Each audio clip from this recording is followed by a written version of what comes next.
Hey, Paul. Hey Fab, how are you? Good yourself? Good. I'm Cool. excited about our subject today. Nice.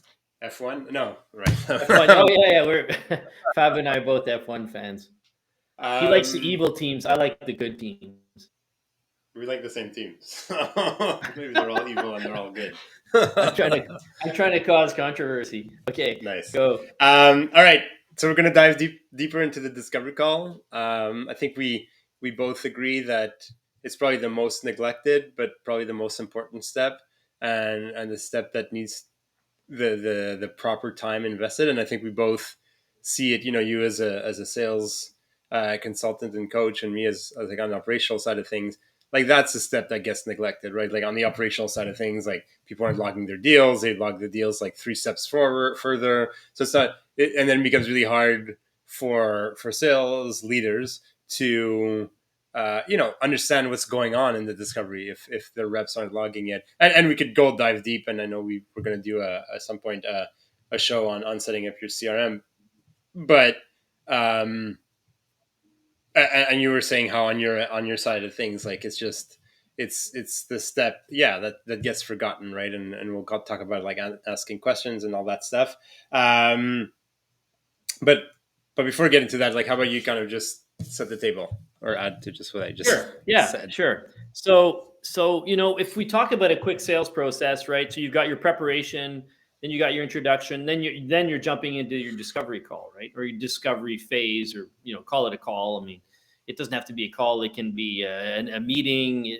The discovery portion of of the uh, of the conversation, and I think what happens here is that the mindset of the individuals at this point is, I've got to discover the challenges that they have so that I can plug in my product and help them. Yeah. And what often happens, I think, at this point is once people discover a few problems or challenges that they can help people with, they jump into sales mode. Hmm.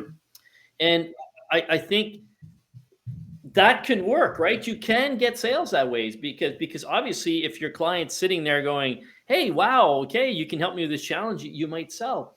But I think the mistake there is you need to go further, you need to go deeper, particularly when you're talking to a decision maker, because often that challenge that you're fixing for the decision maker is only a challenge. What you really want to know is, what does fixing that challenge help them do? Yeah. What's their true objective? Hmm. And what's their true need? What's their true motivation? And the only way to get there is to follow through in a discussion and go deeper. And Yeah. and I know I'm really setting this up, and I'll say one more thing, and I'll let you jump in. Um, as you're doing this, as you're making them talk, as you are using hopefully mostly open-ended questions, you're also converting that person into someone who sees you as a trusted advisor. So the deeper you go in that discovery, the more you find out about them, the more they're going to trust you, the more you make them talk, because they're going to say, this person is taking the time to really understand my reality before they talk about themselves. And what that Hmm. does is it builds trust. It's the true foundation of trust, and it's the true foundation of what you need to move forward and become a partner rather than just a supplier. That was a lot. Yeah. Sorry, I unpacked a lot there. Yeah. I mean, and there's something that you said that I really like, kind of uh, lit a light bulb, whatever. Yes. But it's more on the operational side of things, so we'll talk about it a bit later. But um, you, you're right, and so as a sales leader, because that's who we're talking to today, is what should you expect your salespeople to do during a discovery call? So during a discovery call, as a sales leader, you should expect your salespeople to find out the motivation and the objectives, the business motivation, the business objectives, depending on what business it is, of the either the individual of the business, what they're trying to achieve. So Hmm. if you're selling software, if you're selling a software, a platform, a digital platform that's going to help them do XYZ, you still want to know what those business objectives are. because that software is going to help them achieve those business objectives. They don't give a beep about the software. It's Hmm. not why they're there. What they care about, and they sometimes they care about the challenges that they're trying to solve only because it helps them achieve an objective. Yeah.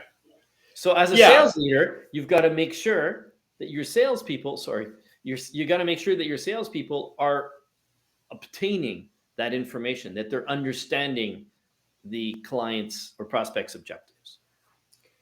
Yeah. And so, as we both kind of mentioned at the top of the show, we both find in our respective realms that a lot of reps have a hard time doing that. Mm-hmm. Why? And let's unpack that, and then it kind of feeds into the next topic, which is like what should sales leaders do. But why do you find? And I have my point of view that I can share after. But why do you find salespeople have a hard time really understanding business objectives and goals? Well, there's probably a part of it for some people that they're just not interested. So they don't want to go there. They just want to sell their product. So if they have lack of interest in the client, well, unfortunately, it's going to show, and they just want to sell their product. In other situations, they might not understand the business, but I think mostly what it is excitement on behalf of the salespeople to be able to offer a solution to a problem that they have. Mhm. It's excitement to say, "Ah, oh, geez, I have the right tool. I know I can help them." And they make all the connections in their brain sometimes, but they don't take the time for the client to make those connections. So because Mhm. you've done this and you've talked to 100 clients, 50 clients, 1,000 clients, you know what it's going to help them with. But Mhm. that specific prospect you're talking to doesn't know it. So the reason a lot of people jump ahead is because they know the answer. They know it's going to help them, but they don't walk their client, or they don't carry their client through that journey. They expect them Mhm. to jump there. That to me is why most salespeople do it. There's some, like I said, that are lack of interest and they're bad salespeople, and some of them just expect their client to understand. Well, they know that they're asking me the question, or they know that they know the challenge. They know what their objectives are. Why should I talk to them about it? Mhm. But you have to understand, as a sales leader, you've got to make your reps understand that that client walking through, making the connection between that challenge and their objectives, and you asking the questions to make that connection is going to solidify your eventual solution for them to connect it to their objectives, not just to the challenge. Mhm. That's interesting. Um, yeah, I think I mean, on my end, like what I see, obviously, my perspective is a bit different, but um, is yeah, for me is like they don't know, right? I think, and we've talked about this in different shows about like onboarding and all that stuff. Is that uh, you know we spend a lot of time training reps on the product, um, and or their service or whatever they're selling, right? And so you just said they're excited about selling. They know this will solve XYZ problem. Prospects XYZ. They're like, boom, done. We're there. Um, but they're less trained on understanding how the solution or the product impacts the business. And so I've seen reps again on an administrative, like trying to set up a CRM for them, that there's just not an understanding of what, like, these open-ended questions, almost like check, ask three open-ended questions, check, like, but there's no real reason to ask those questions, you know what I mean, in terms of how they're trained, right? As opposed to be like, you need to understand what they're trying to do, and because you'll have different prospects that are at different places, right? You'll have prospects that are, you know, newbies. It's the first time they're, let's stick with software. It's the first time they're buying this piece of software, and they're not really quite sure how it's going to help their business.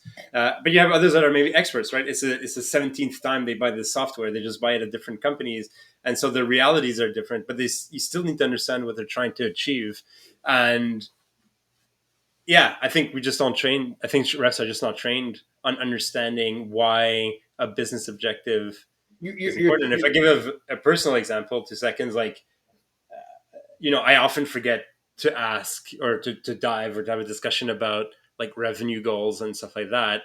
Um, because it's not always directly tied. What I do for them is not always directly tied to it, but then that makes me realize that when I forget to ask, it's always harder to make a sale because in my service and my price points and HubSpot's price points, if I'm selling a new hub, then it could be completely out of whack, right? If a company is making $1 million a year, investing XYZ, it just makes no sense, right? And they need to go find another vendor to do it. And so I think that's why, yeah, but I think reps are not trained on doing that. Well, and you've said to go back to that, and you're right, because reps are trained on their product.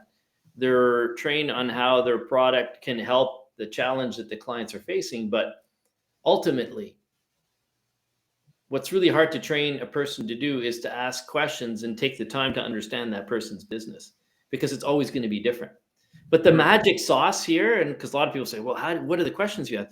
The magic sauce is simple.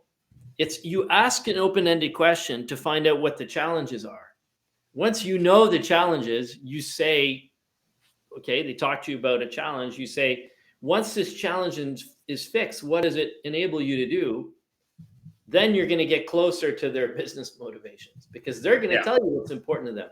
And you keep asking that question until there's a dead end of, we're going to sell the company, we're going to be number one in the world, or I'm going to retire. Yeah. And that becomes their motivation. That's their business objectives. So it's really a simple path. It's a question. It's a question. It is. It's an open-ended question. It's developing the answer of that open-ended question. So if you say to me, hey, Paul, if I say for you, for example, hey, Fab, what happens if this challenge gets fixed? Well, we are able to, become in the top 10 tier in this or that market. Okay, and what happens when you're top 10 tier in this or that market? Well, then we're hoping to get to number one in the next 5 years. And then what happens? Well, once we're number one, we hope to merge with number two, number three, and become the biggest supplier of whatever. There it is. And it was an easy path. And there's a million different permutations of this. So there's no magic question. It's to make sure that you build on what you've just listened to. And for some reason, it seems to be the hardest thing to do. Yeah, because again, I mean, in the way you present it, first of all, I don't agree that it's easy. I think that's actually hard. And I think it's, if you put yourself in the shoes of, let's say, a 19-year-old, well, maybe, a 22-year-old, this is their first sales job, and they have to sell to CEO, maybe not a CEO, but let's say a CEO of a 300-person organization, right? I mean, to take the time to understand why they need, I'll stick to a world that I know, a CRM or a new CRM is mind-boggling, because we're not trained on how to do that. Like we're trained on speed. We're trained on, like, things need to close fast. It's the end of the quarter. We need to close something today. Blah, blah, blah, blah, blah. That's what we're trained on, right? All these tactics on how to speed up sales and scarcity, and all those things. But we're not trained on, okay, but why does the CEO probably doesn't even know why they need a CRM, right? Like that's the challenge, right? Like somebody in the organization, their sales VP, doesn't like Microsoft Dynamics and convince the CEO that they need a new CRM, but the CEO probably doesn't even understand why they need a CRM, right? And we've spoken to a company a long time ago as to where the CEO didn't really understand why they needed to do more marketing and review, like, efforts with the sales team and so on and so forth. It's like, and so that's where it becomes actually very difficult, is also because it's not just about asking the right questions and diving deep on the problem. It's also understanding the dynamics within the company, as understanding who the decision makers are. I mean, again, that's where I'll totally challenge you, Fab. I don't care how old you are, how young you are. Your confidence might change, your tone of voice, and we've talked about that before. It's not just the words you say; it's how you say it in your body language. But if you, let's say you're talking to that CEO, and the CEO says, "Okay, Paul, I'm talking to you. We're talking about CRMs today, and well, I'll say, what's your challenge? Well, my sales aren't going as well. Our marketing's not doing as well. Okay, why do you think that is? Well, we don't have good organization. Why are you not well organized? Well, everything's all over the place. Well, what do you mean by that? And you just keep digging. And what would that organization help you with? Right. And then at the end, you'll say, well, look, if you have, if you're not getting the organization and the results you're looking for from the other CRM you're using. Well, I think this CRM can be more tweaked to your personal knowledge. If you can do this and do that, you're going to connect it to everything they told you, because that's what you're trying to do. But that So, requires the training, and so it's not easy. That's what I'm saying. If yeah, you're just being you thrown into it, definitely need product training. Totally agree with you. no, and you need, and when we talked about, I think last time or a few weeks ago, like role playing and all that stuff, like that's all the stuff that's not Yeah. talked about, and that's why I'm saying it is hard, because even if I'm 37 or 47, like, and I've never been trained on how to, let's say I'm a 47-year-old rep, right, who's been selling for 25 years, 30 years, but I've always been lucky in that I worked at a company where sales were easy, so to speak, right? The product was a must or whatever. And I've never been trained on it. It's hard to ask those questions, because there's no clear benefit to it until we get trained on. So yeah, You know, what you need to do, then you're right. You need to train your team. You need to do role plays. It needs to be part of your daily activity, or even weekly, or whatever. It needs to be part of a regular activity to train your team to ask these questions, to find these things out. Actually, most of your training should be on discovery. Most of your training should be on role plays and discoveries of what's going on, because that's where the magic happens. Yeah. Hey, Fab, should you do a role play to show it? No. No, you're right, and I think that's where, and obviously then we could go into the side of it when we're talking specifically to the leader. There's a good chance, if a sales rep hasn't been trained on it, a sales leader who is arguably more often than not a salesperson themselves, haven't been trained on it. So I think at some point there's just, and maybe I'm oversimplifying, but I think the transition to, what, like the challenger sale, the spin selling, the consultative selling, right, is still relatively new, right? And you still have leaders that haven't been trained on it, and they don't know how to train their team. And the metrics that we're surveying are not necessarily the ones that are the more conducive for somebody to slow down and take their time to do the discovery properly, right? We're like, because the metrics that are going to do during most one-on-one calls with a sales leader and a sales rep is like, why is this deal still in phase one, right? Like, you've already spoken to them, like, move it to sales to step two, right? It's not going to be like, the question is never going to, well, never, rarely going to be about, well, I'm just having a hard time cracking the nut here. Like, they're not sharing the information, right? They're not, and it's less so then, a call that should be about like, just move it forward should be more about like, well, let's sit down, let's role play this, right? Yeah, Like, exactly. let's get Paul, or let's get Josie, who are our top sales team, to join ours, and we'll do a group role play, and we'll figure this out. I think that's where the challenge, a big part of the challenge is. It's like, there's just, and I know you always challenge me on this when I say that, but there's a disconnect I see between how sales teams are measured and the behavior that should be done to actually increase sales, right? And you see that on the marketing side as well. Don't get me wrong, but it's not just a sales thing. But I think there's sometimes too big of an emphasis on, and I realize that I'm contradicting myself because I help sales team build conversion rates and all that stuff. But that becomes the end goal, right? The conversion rate, as opposed to what do we need to really close the deal here? Yeah, and I agree with you, Fab, and it's something. It's interesting because we have a whole bunch of data points. We have a whole bunch of data, which is wonderful. But what I find the big gaping hole, or the elephant in the room, is there's not enough role play on the discovery phase, right? And maybe I'll convince you in another little. Maybe we could do a podcast where we just do role play, and I'll be the rep, and you can be the, or I'll be the sales leader, and you can be the rep, whatever. I'll be the one in the hot seat. If you don't do that, you can't really practice it, And let me just give me here just 1 minute, and I'll give you an example. If you're in a sales call, right, and you're talking to someone, you ask the client, so Mr. and Mrs. Client, what happens if this challenge goes away? And you say, well, if we're able to have the proper CRM and the right setup, it might create efficiency in our sales. That's wonderful. And what happened? What does that mean, efficiency in your sales?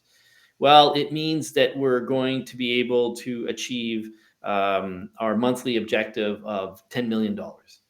Great. And what happens once you reach that 10 million objective, right? It's just to keep going, to understand, to dig deeper. Now, the only way to really practice this, you said it, is role play. Now, the whole structure, all the data points you have, all the closing ratios, the pipeline drive, the pipeline review, the what do you call it when I'm drawing a blank. When you're grading the different levels of your weighted pipeline value. Mm-hmm. All these things are wonderful and they're super important. But to get there, this is all the data. To get there, you're having a human interaction. Yeah. And that's what people don't practice. And that's where people don't function. And that's where, we named this podcast Ask the Right Questions, because you and I both knew right from the beginning that if you're not asking good questions, if you're not asking questions, you're not going to find out what's important to your client. And that's what drives you to the next phase. Now, all the expertise you have on your product is wonderful. But before you talk about your product, you need to know so much more about that client's business. Yeah. So to do that, you need to ask the questions. You need to drive the person through the different phases of that discovery so that you know exactly what's going on. And really, I think the only way we can talk about it till we're blue in the face, I think the only way to really do it is to show it and to practice it. So as a sales leader, follow last week's podcast that we have. Go check out the role play rules, right? Yeah. So I'll remind the people. You take a 10-minute section of what you're doing of a sales call, and you role play that. You have one person in the hot seat, one person as a client, and then afterwards you go through what was good and what was negative, and then you learn from them and you switch the role. And in that, what I'd say, particularly in the discovery phase, give yourself the rule that we're not allowed to talk about our company. We're not allowed to talk about anything. We're only allowed to ask more questions to find out more about the client. Yeah. For 10 minutes. 10 minutes. 10 minutes. Ask question. And every time they answer you something, you ask another open-ended question to go deeper. And that's how you'll get better at this. And that's the trick. So, and that's why I love to say, go outside of your industry, pretending you're selling fuel rockets to NASA, and just ask questions, because you don't know the answers, but you're good at asking questions. You can find out the objectives. Yeah. I think, and maybe, this is my operational side of things. Maybe I'm too pragmatic, but to me, it's also making reps in the same way that you're hoping that your reps help the clients get to the right answer. Like it's help your reps understand why we're asking these questions. I often find that there's a vacuum, right? Like, oh yeah, the business seasons, the objectives and all that. But then there's this disconnect, like, why do I need to care? Why? Okay, let me stop you right there. Let me pause right there. Okay. And the way you get them to understand that, why do you need to care about their objectives, is tell them to think of themselves as a consumer, right? When you're going to Home Depot to buy those tools to fix your shed, you just want to have the best shed possible, but you don't really care about the tools. You might, but you don't necessarily. Actually, it's a B2C. It's not a good example. Let's say you are you're the buyer in I don't know, a textile shop. You're buying the basic products. Well, what you're trying to achieve is a certain amount of numbers at the end of the month. So you've got to put yourself in the buyer's seat. And you've got to understand that when you're buying something B2B, you're usually buying it to achieve an objective. Yeah. And that objective is what excites you or what makes you happy. So if the rep doesn't understand why they need to buy the objectives, you need to tone it down. And if they're not in a B2B situation, you might tone it down to a B2C situation and say, well, when you went to buy, this tire for your car, you're not thinking about the tire. You're buying it because it's safe for your family and you want it to go, you want your family to be able to go ski on the weekends or go in the country. Your objective is skiing or have a safe family. It's not the freaking piece of rubber. And that's where you got to spend time with your reps so that they understand that to the clients they're speaking to, their objective is the most important thing. And then when you make them talk about their objectives, they are becoming closer to you because they see you as more of a trusted partner because you're talking about something that's important to them. So you need to take that time, and you can only do that in role play because then they'll Yeah. get it. Because I Yeah. can talk till I'm blue in the face, they won't get it. And how do you operationalize this? It's a good question, Fab. It's a great question because some reps are young to say, I don't care about their objectives. Well, honestly, if they don't pretend that they care about those objectives, it's not going to go anywhere. I don't think a rep. I mean, obviously, maybe some. It's not that they don't care. I think it's, from what I've seen, not clear why. If I'm selling a accounting software, right, and a CFO, maybe not even that high up, comes to me and says like, I need an accounting software. I've worked with yours in the past. It works great. Can we just sign it? Like, it's not clear for a rep who's there, who's being measured on revenue they brought in this month or this quarter or this year, wherever they're at in the calendar year. Um, there's no incentive to further ask questions, right? Because the price is set, right? It's like not a service where you're like, you need to justify the value. You know what I mean? Like, the price is set. Like the software sells for a Well, then hundred you're dollars a failing as a license. leader. Yeah, You're, but that's yeah. that's what I'm bringing to, is that's I think that's where I see, is that that's where a lot of reps have a challenge, is like, at the end of the day, if your marketing is done relatively well, and if the person identifies themselves in what you're selling, the sale is relatively easy, right? You know what I mean? Like, it's, yeah, like, if I just look at myself, I was talking to somebody yesterday. Yeah, you do a lot of great content marketing. We got into the Zoom call, like, oh, I recognize your background, boom, boom, boom. I need a HubSpot consultant. Like, I mean, very far from closing anything, but you can see how there's a certain degree of facility there, right? Because of, so I think for a lot of reps, there's, yeah, I don't know. It's not always clear why you need to ask that question, especially when the sale gets easy. And so then, because they're not role playing, when the sale gets difficult, then it's easy to say, well, you're not going to win them all. You know what I mean? Like, it's, and I think that's what you're saying. Like, that's exactly what you're saying, is like, there's this challenge of this, like, no, no, no, wait, even if it's easy or whatever, you need to understand why they're buying this software, this service, this product, Well, let me whatever. make a clarification there. If they call you and they want your product and they're willing to buy, you might not need to find out their objectives. But I'll disagree in, I Well, mean, you're I'll tell right. you Like, why. it's a, Because then you're more, no offense to you, but if that happens to you, then in those situations, you're just more of an order taker, which is fine. But if the yeah, person's calling you up, they know what they want and they want to buy it, and you're just saying, okay, that's all right.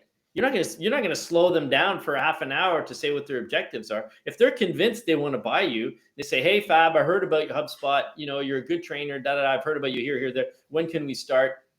And then you're not going to say, well, you might take a few minutes, say, what are your objectives? Why are you trying to do this? Because you want to see if they're a good fit with them.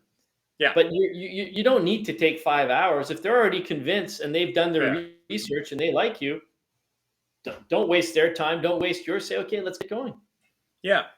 Yeah, you're right. I mean, the only reason why I would say I disagree, but you alluded to it anyway, is the good fit, right? Yeah. For an individual, for sure, but for an organization too, right?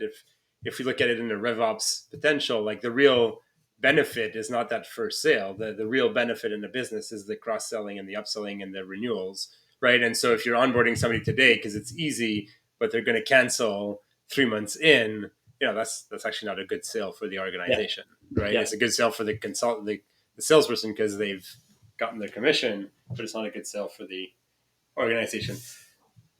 Paul, I want to move on to the operational side of things, because there's something that you said at the top of the show that kind of clicked for me. And another reason why I think a lot of salespeople have a hard time is the way CRMs are inherently built, right? With, we've all seen the Kanban view, right? Like the stage 1, stage 2, stage 3, stage 4. And some stages are relatively arbitrarily set. And so there's like a discovery stage, right? And that's usually the first stage of the process, maybe the second if there's like a prep phase or whatever.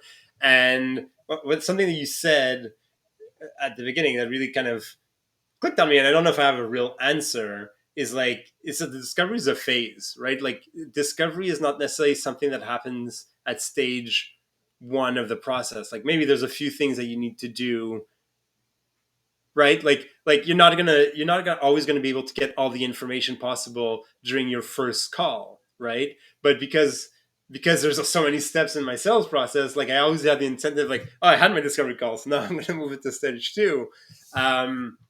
And I'm wondering at which point, like that's tripping up some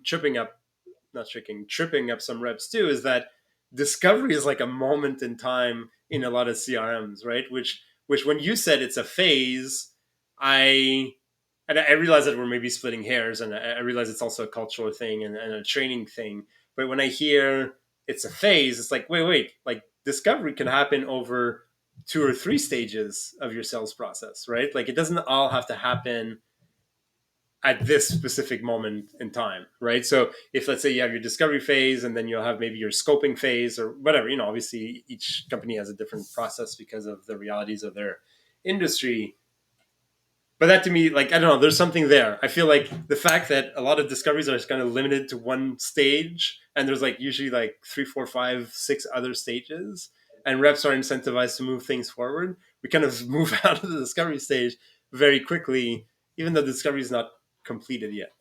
I don't know if that makes any sense. I thought that was So it's interesting you say that because to me, the discovery phase is definitely, I try to really push people to do it before they talk about their product, but it's never a perfect world. Like things are muddy, so they'll talk a little bit about the problem to come back. But to me, discovery is discovering the person's challenge, opportunity, if it's because it can be a problem or an opportunity, their need, their wants, and their motivation.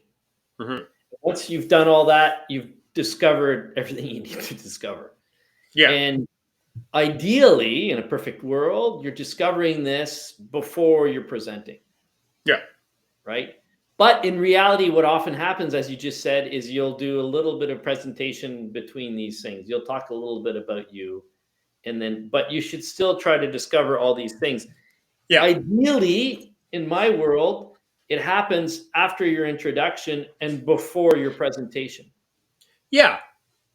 But yeah, you're right. I agree.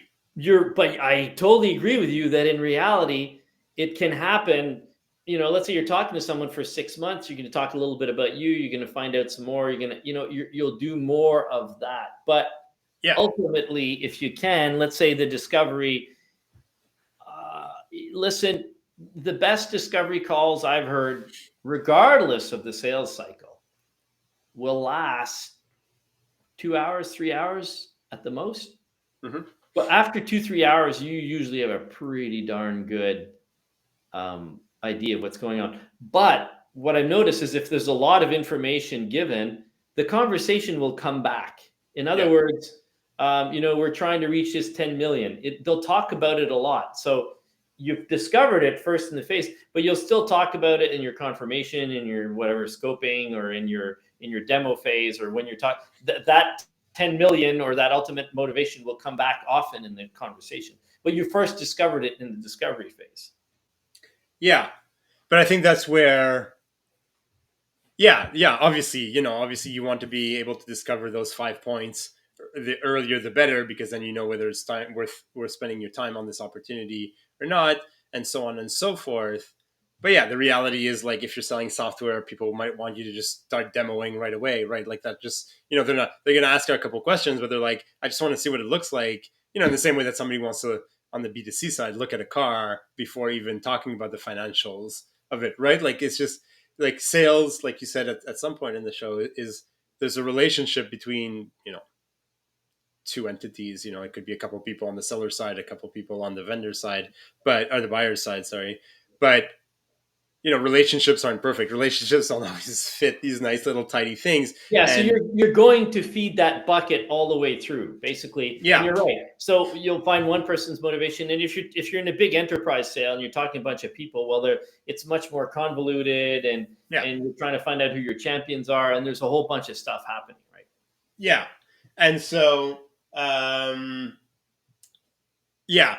So I think in terms of operationalizing, and again, I know we said it once, and I'm going to say it again. We need to show on setting up your CRM and something much more very operationally focused. But something I would definitely get people to encourage is like discovery is a phase. Like it's something that can happen over multiple stages in your sales process, right? Like you might not be able to understand specifically who the decision makers are until very much later in the process, and that might be okay. You know, you might have a go no go stage where really you're at the end of the process and you definitely don't want to present pricing until you have all those 5 criteria. I get that, but you also have to be able to let the reps evolve at the speed of the conversation needs to have. You know, like some people are very open and they'll be an open book and explain everything out of the gate, but some people are not, right? And if you're just trying to get them into meetings constantly to get information from them, your sales is going to go nowhere either. And I think to me, discovery is maybe less of a moment in time in your sales process as opposed to things that you need to understand before you get to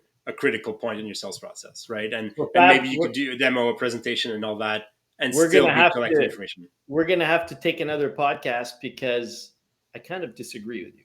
But I don't have Nice. a half an hour to go through. But I think we need to. I think we. I disagree with you because unfortunately, for a lot of people, it'll become a cop out not to find all those things out. No, I didn't say you didn't have to ask them. I think there still has to be a moment in time where there's a no go. I just see it from a lot of times, especially because people have no training, like all the role play stuff we talked about a few minutes ago. Um, yeah, I don't think it's always possible to get all the information up front No, it's not without always actively training possible, them. but you have to try. Yeah, I know. I didn't say you didn't have to try. I'm just saying that I think that trips a lot of people up. It's like, oh, I got 15 minutes because the guy had to leave early, so my discovery call is done. Boom, next. But obviously, I Oh, didn't no, no, ask all no. the Well, that's it. questions. No, then you need to say, when can we continue this conversation? And in the next conversation, you got to keep asking questions.